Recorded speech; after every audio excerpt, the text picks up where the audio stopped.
Okay, so previously we learned that there's only one majority party in the United States, and that's the Capitalist Party, which continues to thrive with largely illogical red or blue MAGA rhetoric like this. When in reality, throughout the history of colonized times, both Democrats and Republicans have been responsible for the robbery, hijacking, trafficking, murder, and outright disrespect of black lives throughout U.S. history, and in proxy all cultures that come from black, called the global majority. But with a heavy propaganda campaign have convinced you that it was only half of their party doing it, aka they are one colonizing party capitalizing off of the resources and labor of black people and their misguided global children.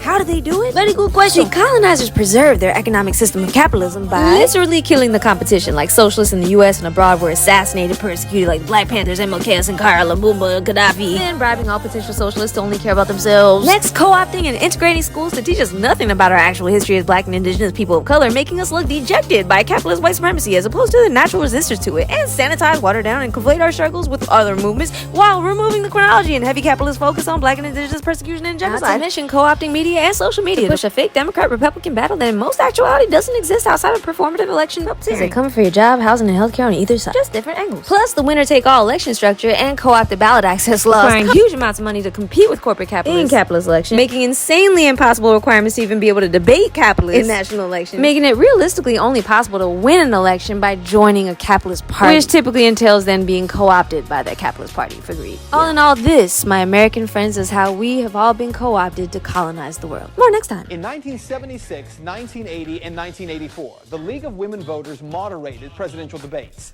They then walked away from it, saying that the demands of the two parties, Republican and Democrat, would perpetuate a fraud on the American people. The CPD, the Commission on Presidential Debates, as we know it today, was then formed by the Republican and Democrat parties. The commission is headed up by Frank Fahrenkopf, a former head of the Republican National Committee, and former Clinton White House Press Secretary Michael D. McCurry.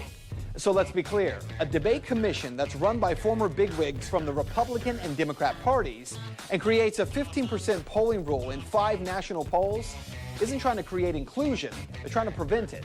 If you don't have the money of the two big parties getting your name out nationally to get into those polls, well, it can only happen if you're a billionaire like Ross Perot. Aside from billionaires, no one else has a chance. The Commission on Presidential Debates makes a mockery of democracy by conducting this fake and contrived debate. Do you have credentials? Yes, we do have credentials. The American people actually deserve to hear choices which are not bought and paid for by multinational corporations and Wall Street. Ladies and gentlemen, you are obstructing